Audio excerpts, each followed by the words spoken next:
Do you struggle with Crohn's disease, irritable bowel syndrome, or chronic gut inflammation? If so, this research review is for you. I'm going to cover a research article written by Nick Norwitz and Adrian Sotomoto, two people that I admire very much that are researchers in the ketogenic area. Nick has a wonderful YouTube channel, and Dr. Sotomoto is a master at data analysis, and he helps us out in the Society of Metabolic Health Practitioners in our research academies. So I admire these two so much. Nick also has some personal experience with irritable bowel syndrome for many years and has not only performed research in this area, but has done a lot of N=1 experiments on himself. So he has very practical knowledge of this topic. So I hope you learn from this research review. And remember that my research reviews and videos on my channel are really just for information and for educational purposes only. I'm not establishing a provider-patient relationship, and you need to consult your own medical team if you're going to make any changes.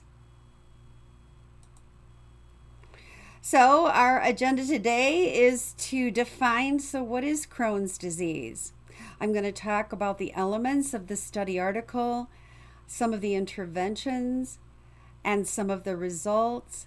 I will link the study article. Now, something I'm not going to go into great detail about is they actually interviewed the 10 people in this case series, and they have a wonderful report of what these people said about their use of the ketogenic diet in addressing their Crohn's symptoms. So I would really recommend you read the study article. It has some wonderful testimonials about how these people totally changed the course of their disease. And then, of course, I always give you my tips and takeaways, which should sound very familiar at this point and even a little redundant. I have found that these techniques and methods, they work. And sometimes they're rooted in the ways we used to do medicine on this planet. So hopefully you will learn some things if you are suffering from any of these inflammatory bowel diseases. So the inflammatory bowel diseases, IBDs, are things like Crohn's disease, irritable bowel syndrome, chronic colitis. These are things that are classified as inflammatory bowel disorders. They cause swelling and irritation of the gut lining through the entire digestive tract. They're characterized by a lot of belly pain, severe bouts of sudden diarrhea, fatigue, weight loss, malnutrition because you're not absorbing the nutrients your body needs. Often, these patients have blood in the stool, mouth sores, which can be quite painful, inflammation of the skin, eyes, and joints. And we know that sometimes skin rashes and skin conditions have a definite gut origin. You can have inflammation of the liver or the bile ducts or the gallbladder, kidney stones, because again, you're not absorbing your nutrients correctly. And then iron deficiency, often called anemia. Again, it's an absorption problem. Some of the causes of inflammatory bowel disorders like Crohn's are bacterial infections, viruses, environmental factors, herbicides, pesticides, exposures to different allergens. All of these can trigger the development of Crohn's disease, which has a genetic a slight genetic component to it. Inflammatory bowel disorders, they're atypical immune responses. We know that the gut is the center, it's the organ, if you will, for our immune system. Sometimes people can develop these symptoms and syndromes because of excessive use of steroids or NSAIDs, such as ibuprofen and Aleve. We know that these inflammatory bowel diseases affect mostly young people in their 30s or 20s. You can have young people in their teens begin to develop these symptoms. And research has shown that there's a slight increased risk for those of Jewish origin or Black populations seem to have an increase in these kinds of bowel disorders. So this is only part of our GI tract. It does not have the esophagus, which is very much part of the GI tract, and the mouth, which is where our digestion begins. You can't digest your nutrients properly if you have poor oral health.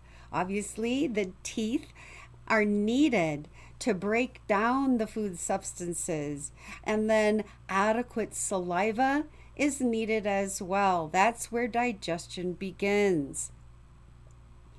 Even the liver is part of the GI tract. We forget that.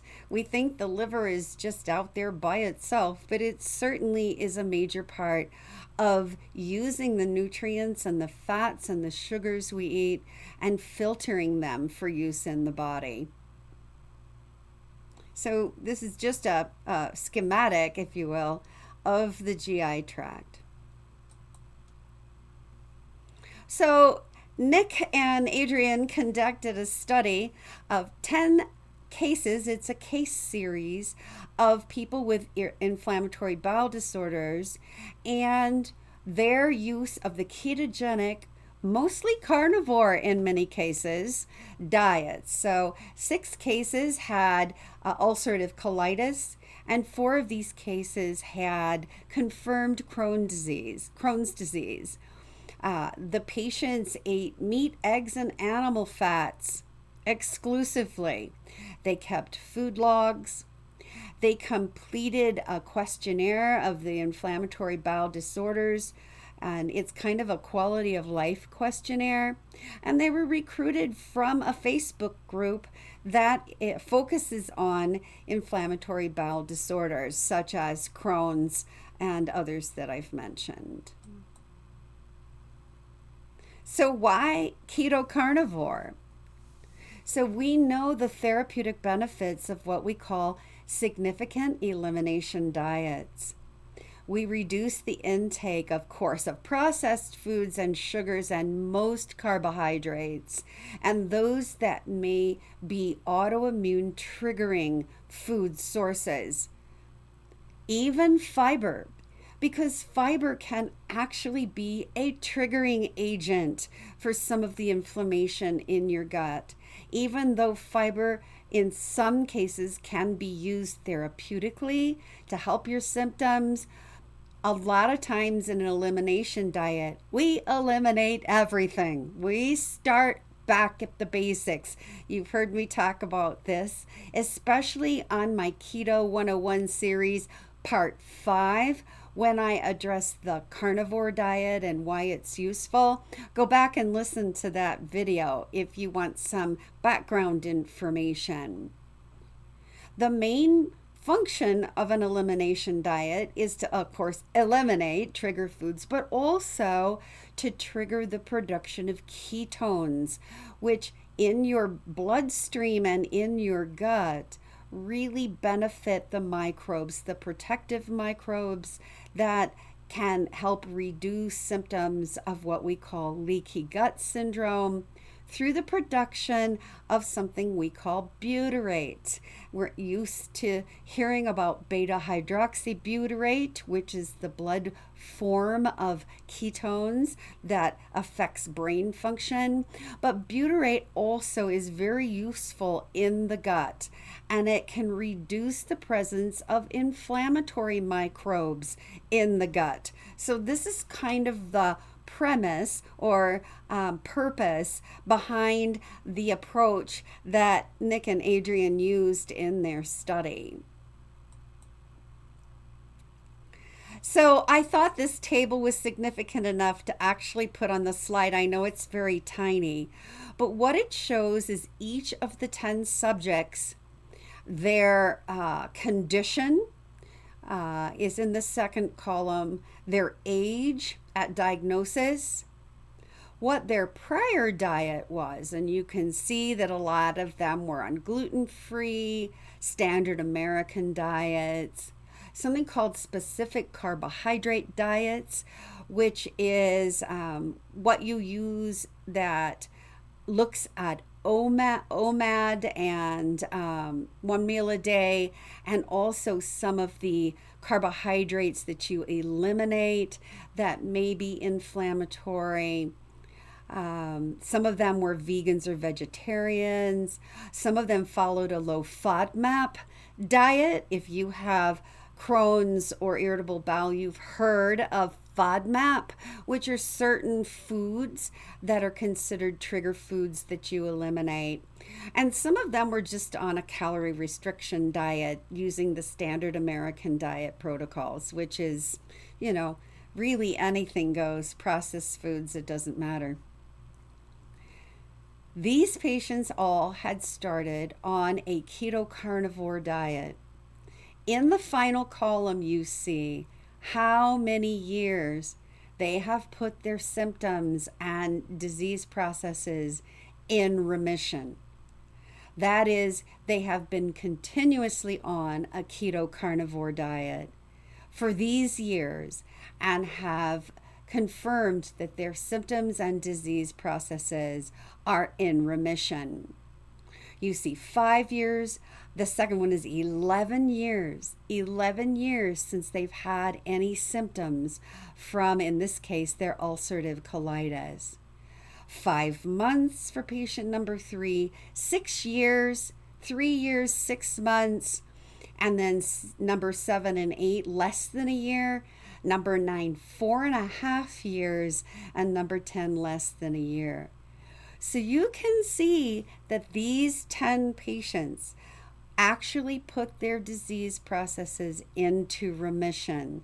That is, they resolve the symptoms of their Crohn's or ulcerative colitis. One of them for 11 years. Some pretty significant findings for this case series.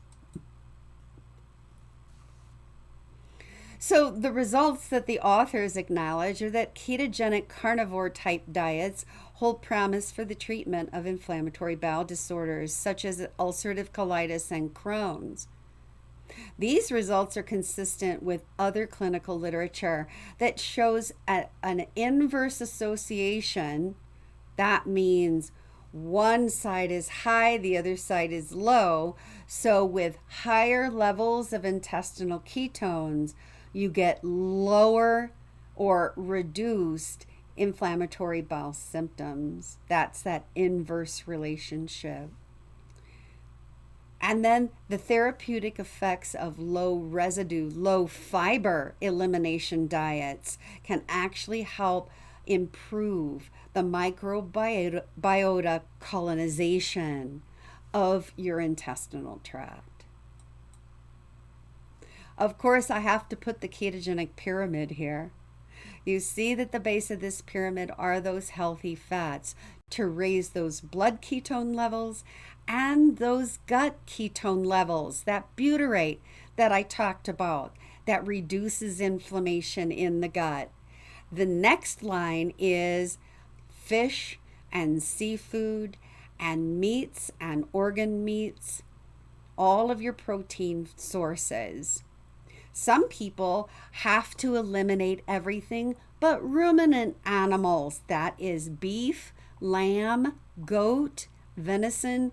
These meats have a specific fat and protein profile that for some people they have to eat only these kinds of meats to put their disease process in remission. Of course, the next tier is some vegetable matter, but we have eggs and dairy. You have to be very careful with the vegetables because, again, we don't know what your trigger food is. So I would recommend, just like Nick and Adrian did in their study, take everything out but the meats and start from there. Meats and healthy fats. And then, of course, at the top of the ketogenic pyramid are nuts and seeds and your berries. Again, if you're really suffering from a lot of symptoms, take those out too. Just start with the bottom two tiers of this pyramid. And then after 2 or 3 weeks, see what your symptoms are like. So I'm going to read the author's conclusions. These cases highlight the promise of ketogenic diets and specifically carnivore diets for the treatment of inflammatory bowel disorders, including ulcerative colitis and Crohn's disease. Other new data on the anti-inflammatory effects of ketosis in inflammatory bowel disorders and its effect on the microbiome provide biological plausibility for these clinical reports. Of course, more prospective research is urgently needed to explore the potential efficacy of ketogenic and carnivore diets for inflammatory bowel disorders. So my practical applications will be a lot like Norwitz and Sotomoto, because in my studies I also use the ketogenic approach. I recommend that even my metabolic health patients eliminate all processed food, focus on those healthy fats, reduce or eliminate any simple carbohydrates to control your blood glucose. But also, if you're really suffering from GI issues, eliminate everything but ruminant meats and healthy fats. Go to 1 meal a day and see how you do. Keep your proteins moderate in the 15 to 25% of daily calories. Test your glucose and ketones. As those ketones rise, you're going to have more available ketones for your gut microbiota. Drink water with lemon juice, which really helps the GI tract, coffee, herbal teas, and that's pretty much all. No sodas, alcohol, sugary juices. I would even kind of get rid of those flavored waters and monster drinks, energy drinks you all are drinking. Really eliminate it all. Investigate the use of beneficial probiotics. Dr. William Davis's book, Supergut, really covers these in detail. There's some homemade probiotic fermented dairy that I actually talk about, that Dr. Davis's recipe is presented in his book in a video on my channel. So check out the video that talks about probiotics in the gut microbiome. I show you how to make your own fermented dairy in that video. Of course, for gut issues, avoid antibiotics when you can. Limit NSAIDs like ibuprofen and Aleve, and GERD medications, omeprazole, Nexium, Prevacid, Prilosec. They really change the nature of your gut microbiome. And practice an intermittent fasting regimen, especially for gut health issues. Go to 1 meal a day with a 16-hour fast overnight. Or once or twice a week, go to a 23-hour fast. So either 2 meals a day, 1 meal a day, try to extend your fast. There's a bone broth and water fast you can do for 72 hours with electrolytes. That really does help with your gut symptoms. So check out my channel, I cover these. These are the references I used for today's presentation. There is the Norwitz and Sotomoto reference. And again, I will link that in the description so you can read those case series testimonials. Thank you for stopping by and reviewing this research review of the Norwitz and Sotomoto case series on the use of the ketogenic carnivore approach in inflammatory bowel disorders like Crohn's disease. I hope to see you on a future video. Remember to subscribe and hit the notifications. It really helps me to know if this content is helpful to you. And make a comment. Ask a question. I try to respond to all comments. I'll see you in the next video.